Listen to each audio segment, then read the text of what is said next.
You're watching the JJ Podcast. Brianna McKee is a Research Fellow and the National Manager of Generation Liberty at the Institute of Public Affairs. Before joining the IPA in 2022, Bree spent 2 years at Sky News Australia, where she worked as a digital producer and later as a digital reporter. Bree has been engaged in public discourse about free speech on university campuses and has appeared on platforms like 2GB and ABC Radio to discuss her research. Brianna's writing has been seen throughout publications such as The Spectator Australia, The Herald Sun and The Daily Telegraph, where she often addresses topics such as free speech, education policy, demography, family policy, including birth rates and statistics, immigration and national identity. And we are here to discuss some of these with her today.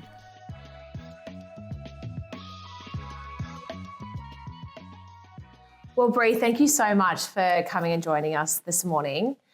You've done some incredible research and there's a stack of things that we want to talk to you about today, but in particular, it's birth rates.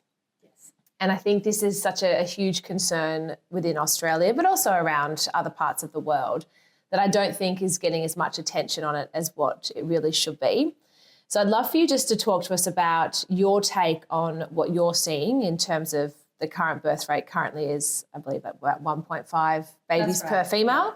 But what your thoughts are and the direction that we're currently heading in. Yes, well, thanks for having me, Jaimee and Jaimie. I think demographic decline is one of the single biggest issues that we face in Australia, but it's not unique to Australia. It's in the West, it's in Asia. The United Nations says that the global birth rate is at 2.25. That's just above replacement level. So it's quite serious. In Australia, the childlessness rate is at 28%, which is extremely high. People are having children later. Our birth rate has been below replacement level since the 1970s. So that's for quite a long time. And this is an existential problem for Australia because a country that can't reproduce its own population is not destined to last for long. Do you think this is why the current government are increasing immigration at the rate they are, that they know that the birth rate, do you reckon that's something that they're using to justify their decision? Yeah, no, it definitely is. I mean, we would be in population decline without immigration. Obviously, instead, we have massive population growth through immigration, but really what immigration is a Band-Aid solution. It's masking some major productivity problems that Australia has. So our GDP is growing at the moment, but it's only because of immigration. And so we have GDP growth, but at a per capita level, we have GDP decline. Mm-hmm. So we are in a per capita GDP recession. And what that means is if GDP is a pie, that pie is growing, but each Australian's slice of that pie is getting smaller. So we are worse off overall. People's wages are not stretching as far. We are in a cost of living crisis, and there are a number of secondary issues from migration that we're seeing. Mm. One of the issues that you have written about in terms of the landscape here in Australia, when we look at the family policy, and it involves parental leave for mothers and fathers, but the big issue, and this is starting to get a little bit of traction, I think, about the childcare policy in terms of, this is one thing that we spoke a lot about during the election in terms of, you know, in the seat that we're in, childcare is the most expensive in Warringah. But it's more so about not giving families choice. I was trying to go down the tax write-off, just trying to think of something else to do as just a different option.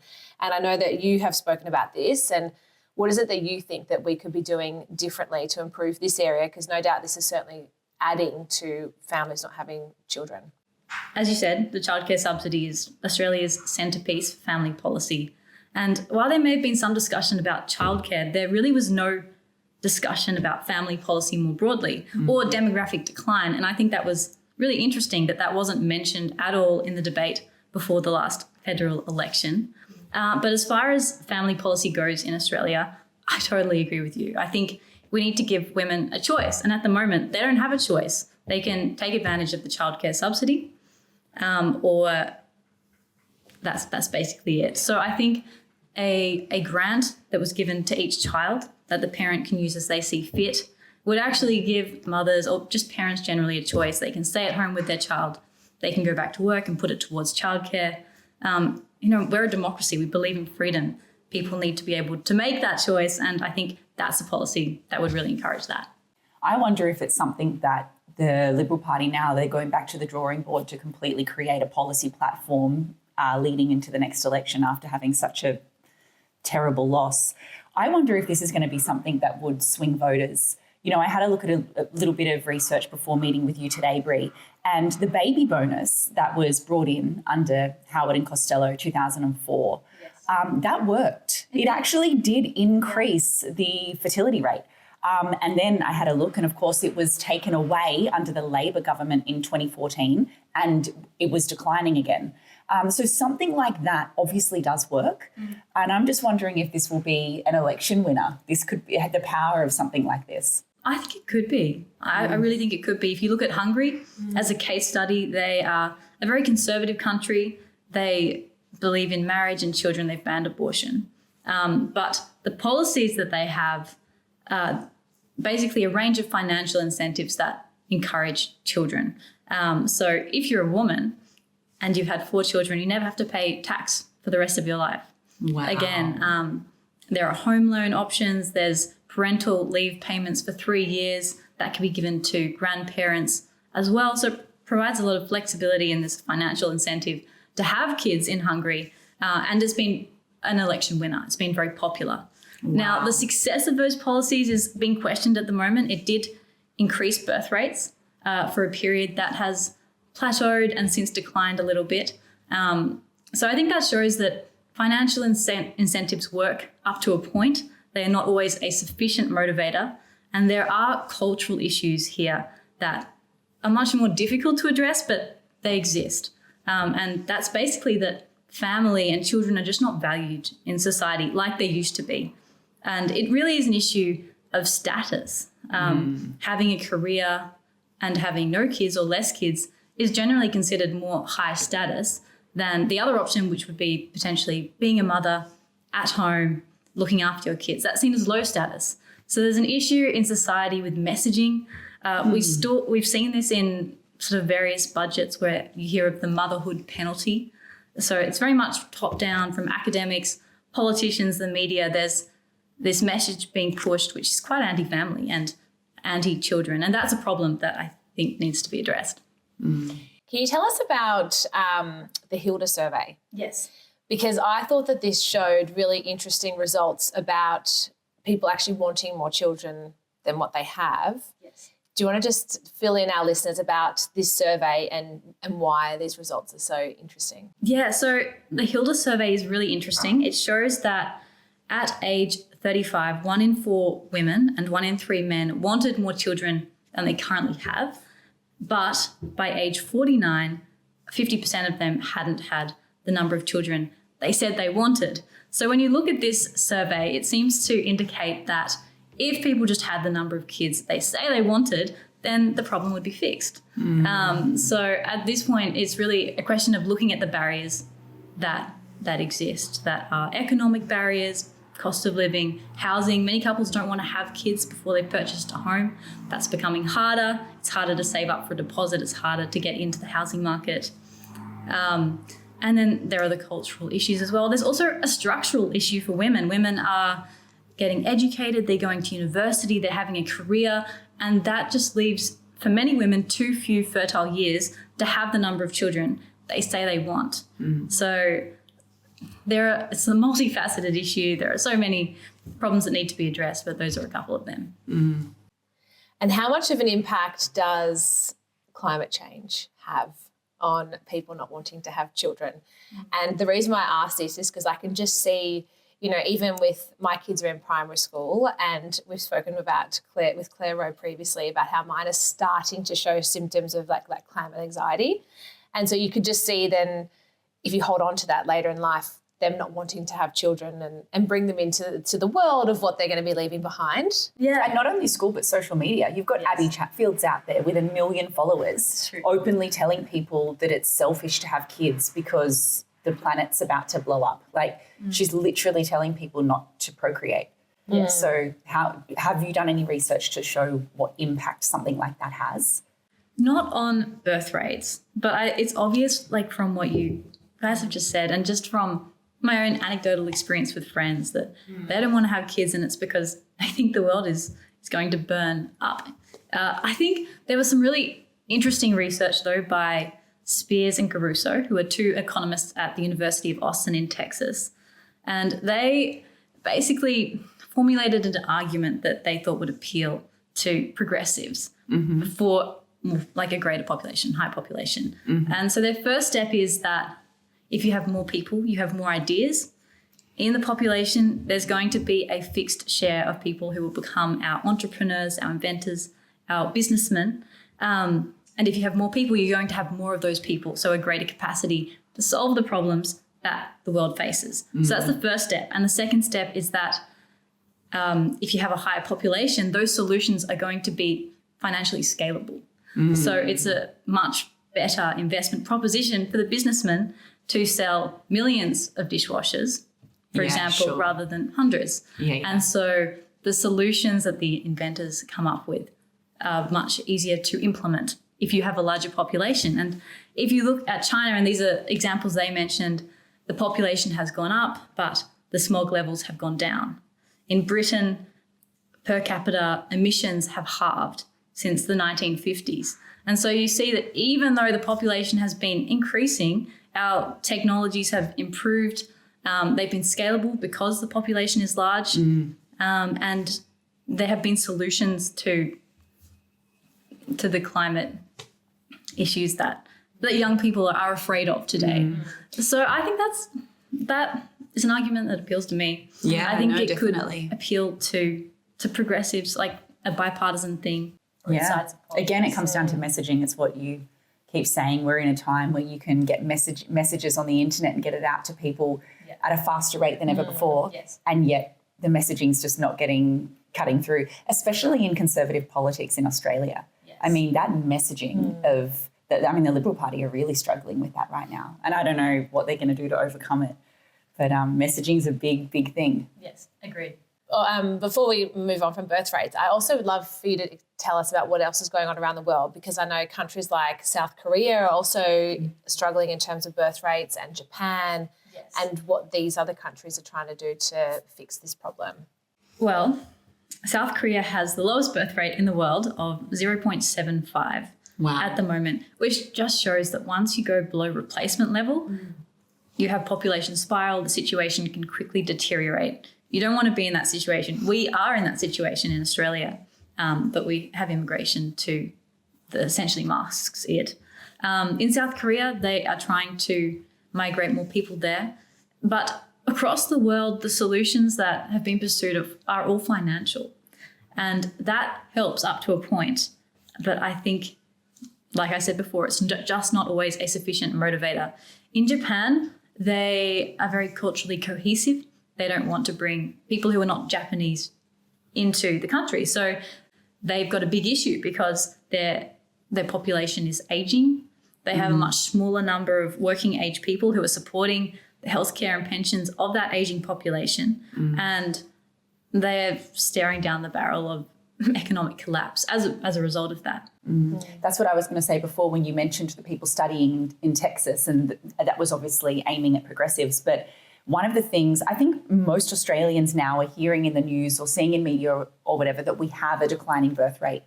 I don't think they understand why that's an issue. Yes. And so you've touched on a few things already, saying, number one, as the population ages, the young ones that are working and paying taxes to keep the economy afloat, they are diminishing, and yet the people needing to rely on the system are increasing. So there's one huge problem. You also mentioned that young ideas, creativity, inventiveness, the progressive way in which the world is going. If we also have an aging population and there's less young ones coming through, the ideas become an issue. Is there anything else that you see as, other than those things, that there's a huge issue that we should be aware of? I think those are the main ones. Yeah, I think those are the key ones that we face today. Yes. Sure. Well, Bri, you recently wrote an article on a topic that this, Jaimee, is quite I'd say, passionate about. I am. When it comes to woke. And your article was about how wokeness is, or wokeism is, on the decline. Can we just start off by just telling everyone, like, where did woke start from? Like, where did this all originate? Well, it actually originated in the civil rights movement. And there was the word, like, to be woke was to be awake to perceived social injustices that exist in society. And so it originated there. It has been popularized more recently, and it's a word that we use all the time. And I don't like the word personally. I think it's underdefined, it's overused, people chuck it around. But really, I think the best definition for it is that woke captures the modern left's weaponization of perceived social injustices that are in the world. And so that results in people making, and like the problem with that is in admissions to Harvard, for example, they're making decisions not based on merit or fairness, but on the color of the applicant's skin. Or in job applications, they're picking people because they're women. They might have a gender quota for women. And so they're making a decision based on the gender of the person rather than who would be best for that job. And I think that is sort of the destructive end of wokeness that we're seeing at the moment. What our research looked at was how mainstream Australians perceive wokeness. So we had 20 words which we defined as woke terms, words like decolonisation, like diversity, equity and inclusion, and white privilege, white supremacy, those sorts of words. And we looked at the Google Trends search engine, and we looked at the period between 2004 and the present and how many searches people were making for those words. And so we dated peak woke to March 2023. And since then, we've noticed quite a steep decline in the number of searches for those particular words. So I think this is really interesting. It seems to suggest that the zeitgeist has shifted, that people are concerned about wokeness and that there is it's lost its mainstream appeal. How much of an impact is the election of President Donald Trump? And it appears like there's a real vibe shift. I would have thought when you said from March of 2023, that was the year before the 2024 election campaign, and you had your conservatives, the Shapiros, and I mean, Jordan Peterson's been around for a long time, but you started having Charlie Kirks and these ones coming through. Yes. How much is that impacted globally, but Australia? Are we lagging behind and starting to follow that trajectory? I think so. I mean, in most areas, Australia lags behind America by a few years, and it starts there and then we see it here.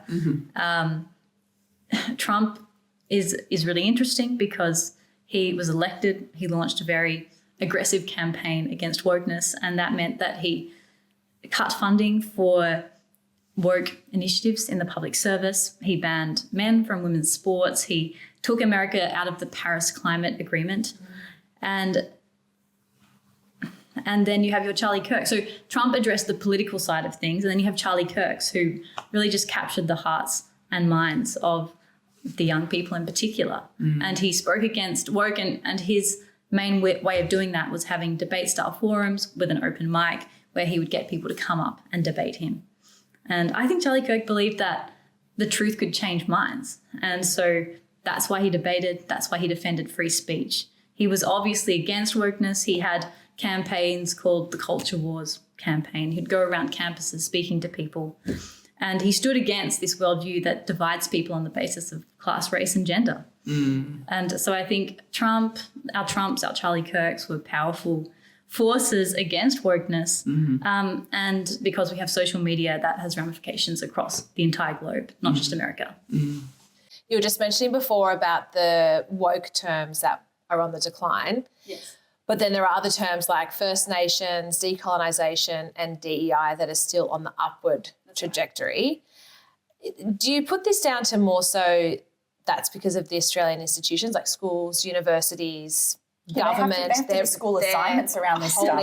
They're holding on to, I guess, the advocates within those values of those words. Is that what your research is showing as to why those sort of terms are still on the rise? Well, that was our conclusion, because in America, Trump has cut the funding, he's turned off the tap. But in Australia, we have so much funding in our schools, in our universities, for research into these areas and for initiatives that are diversity, equity, inclusion, or ESG related. So what Trump showed is that the woke worldview is propped up by government funding, and it actually can't exist without it. So if Australia could use what Trump has done as a model and cut the funding to these initiatives, I think we would see a lot less of it in schools, in universities. Maybe this needs to be another Liberal policy platform. They need to jump on doing something different. I think so, yeah. And what this all shows is that there's a massive divide between the elites in Australia, and they are our politicians, our academics, our sporting codes, and the mainstream Australians. Because the Google Trends research that we've done shows that mainstream Australians, they've moved on. They don't want this anymore. But it is still being forced upon us by the people who are in positions of power and influence. And that's a big problem. Yeah. I wonder what sort of impact we can have following a Charlie Kirk example of our university system. Because right now, as you said, with funding and our universities, we're literally breeding this thought pattern. Yes. I don't know how to turn it around, but it bothers me. Well, there's a turning point in Australia. Turning point so Australia. Well, apparently it's had thousands and thousands of hits this last week and a half. So that could be it. One thing that I did find really interesting in one of the articles that I read that you wrote was about 18 to 24-year-olds when it comes to what they want as the government's top energy priority, and they think affordability should be that, where it was like 54% that thought affordability is the main thing. Like we want to make sure that if we're going, whatever energy transition we're going down, it needs to ensure it remains affordable and if need be, pause our net zero ambitions. Yes. Have I captured that correct? Is that, because when I was reading, I thought, I just think that's really interesting because that's the demographic that I know moved away from the coalition, for example, but reading your article about how for them it's affordability on this energy transition. So the IPA does research on this issue every year. And when you look at the outcomes of this survey for young people, we find, and it's for everyone actually, but I think for some people, they're surprised that young people are also thinking the same thing as, the entire population, because they're seen as the generation that has been captured by the climate cult agenda. But that's not the case. When you survey them, they say that affordability is their top issue. And I think the most interesting result from this survey was that we found that 58% of young people didn't want to spend more than $50 a year on net zero, and 90% didn't want to spend more than $100 a year, and 1 in 5 would spend nothing at all. So as soon as you ask young people to pay for net zero or the climate agenda, support shrivels up. This is my exact issue with the announcement that Albanese made just this week about increasing the emissions target. I don't care that he wants to do that, but they don't take this stuff to an election. Yes. They just finished a campaign only in recent months where they never said to Australians, and we're going to increase the emissions target, and we're going to, recognise Palestine as a Palestinian state. They don't take this stuff to an election. And so Australians are kind of voting blind. They believe these lies and the scaremongering and the fear that's associated with climate change. But then when you have to put your wallet on the table, suddenly that's a very different story. And they scared everyone into this $600 billion nuclear thing and never, ever gave the public a cost of going renewable. Yes. So interesting. No, it is interesting. And some of the IPA research shows that when Labor does these costings, they're not accounting for things like transmission wires. And there's a whole lot of added costs that are not accounted for. And so they say renewables are the cheapest option, but if you include all of the costs, they are significantly more expensive. And of course, we're seeing that in our electricity bills, which is skyrocketing. They were meant to come down. That's what they promised us. Well, by $275. Exactly. And they went up. And Australia used to have some of the cheapest electricity prices in the world. That gave us a competitive advantage on the world stage. And it still should. We should be the Saudi Arabia of the Southern Hemisphere. We should. But now we have some of the most expensive electricity prices in the world. And Brie, your research has shown when it comes to these climate targets, just the sheer volume of spending that this country is currently investing. So whilst the 18 to 24-year-olds don't necessarily want to pay for it, ultimately we are. Yeah, this is some research that my colleague Adam Crichton did earlier this year. He found that we're currently spending $9 billion on net zero, and that's up from $1.2 billion in 2022. So a massive increase in spending under Labor in just a few years. And of course, as our other research shows, people don't actually want to pay for this. When they're asked how much they will pay, it's very, very minimal or nothing at all. And yet they are through Albanese's current. That's because they keep being told by Bowen that the wind is free and the sun is free. And so the majority of Australians out there literally believe that renewables are free. Like they just think it's the cheapest way forward and the whole world's going to do it and there's no reason that it can't hold up the grid in Australia. One of the things that really bothers me in this, and you mentioned it just before, is the transmission lines. Yes. People don't understand. It's called is it the NEM? The National Electricity Market. I think it's called the NEM. We've got one of the longest lines, the NEM, of transmission in the world. Yes. It's currently over 5,000 kilometres of joint transmission line because we've got such a large country, Yes. but we're living along an eastern seaboard. And they're suggesting that if we go to wind and solar farms, it'd need to double. We would need 10,000 kilometres of transmission lines. Yes. And then there's the trees and the But as you pointed out, those started. costs are not counted by Labor. People think it's free, but I think what Tony Abbott did really well was he talked about the carbon tax. He showed how climate policies are actually costing people. And they voted for the Liberals when they realised that it would cost them, that it would hurt their wallet. And I think that's what the current Liberals need to do. They need to show how these policies are harming people, how it is taking money from them. And that could be a winning election strategy. well said. Well, it goes back to your point about with Hungary and all the stuff that you're able to offer families. If we were utilising all of our minerals in this country to the benefit of being the Saudi Arabia of the Southern Hemisphere, we could do stuff like that for families. We'd have the money to be able to do that. But instead, we're sending our economy down into the complete wrong direction. And I think as well, I read a lot of your things, by the way, and I found them very, very interesting. And there was one other topic that I just wanted to talk on because at school, I was obsessed with history. Yes. History was my favourite, still is. I love like ancient history, modern history, and any form of history I just think is so interesting. And reading one of your articles, I didn't even think about this and realise that it was an issue until I read it, about how history education is on the decline in Australian schools and universities. Yes. And I just think that there are so many bigger ramifications of what we're seeing with that in terms of podcasts are where people are turning to get their information, and sometimes that can be very skewed to leave out key parts of history teaching, or you might be silenced because of free speech issues that are going on right now, and we're losing the ability to debate in this country and around the world too, but I refer to Australia. We're losing our ability to debate, and I just think when we're removing the history lessons, we're also sort of removing our ability to have those informed discussions and have the knowledge that we need to be able to go and have a good life. You're missing key parts of history. So can you just fill us in on this piece of research that you did and why it's such a big issue?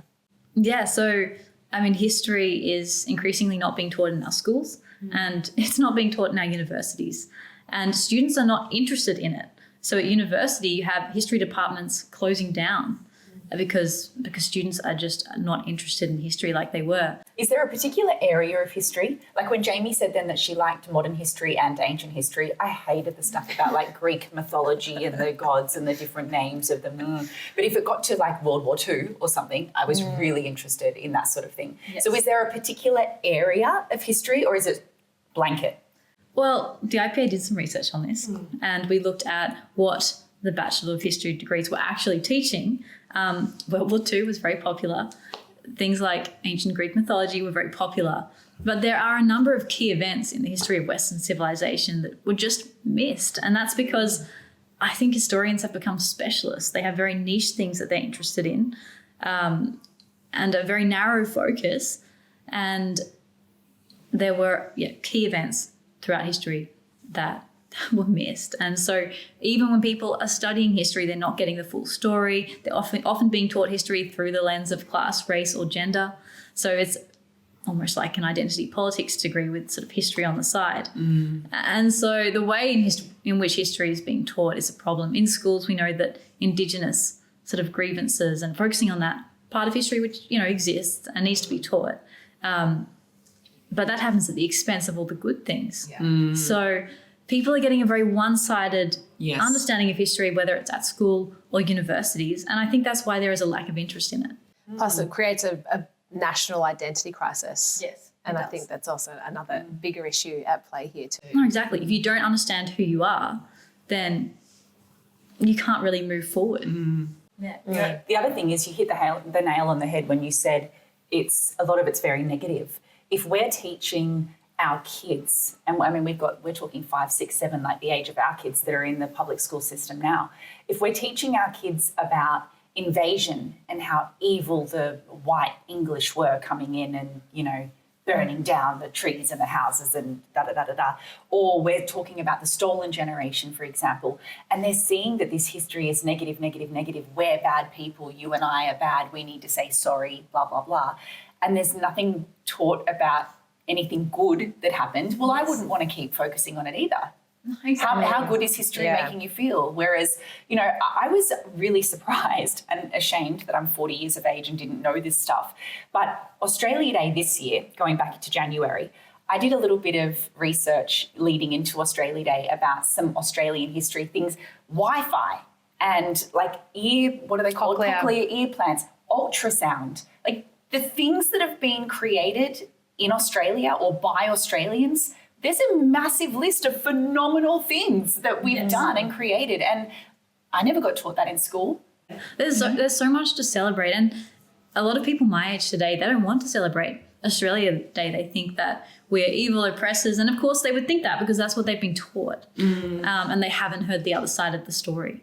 And I think that's a massive problem for us going forward, because if we can't love our country, if we can't be patriots and see the many good things that Australia is, like we're egalitarian, we are fair, we believe in equality, we're a democracy. That's why everyone wants to immigrate here, because we're such a great place to be. And yet people who've grown up in Australia have been through an education system which essentially teaches them the opposite, that we are the problem, that Australia is structurally racist, and that we should essentially burn it to the ground and start again. And that would be the best way to go. And that's a problem. I think that's why we can't get anyone to join the army. Yes. Why would you defend a nation that you're taught to despise in a way? Yes. I wonder why it's a thing here in Australia, though, that we don't recognise around the world. You think about the history that our kids are taught. If you said to Australian teachers, Australian government, Australian parents, okay, we're going to teach all the little German children that they need to say sorry. Every year they have to say sorry. They have to write sorry cards. What they did in World War II was atrocious and they should be really ashamed and say sorry. We'd be like, don't be ridiculous. Don't do that to the kids. But yet we do it to our kids. Or you mentioned before the statistic about how the Japanese actually really limit their migration. They don't want people migrating there because they want them to be Japanese. Yes. If we said that, we'd be racist as anything, but no one's calling the Japanese racist. No, so there's a real double standard. Absolute double standard. Yes. Well, Brianna, thank you so much for your time today. You are a wealth of knowledge. It was very interesting. So thanks for joining us. Thanks for having me. Thank you. Thank you for listening to the JJ Podcast.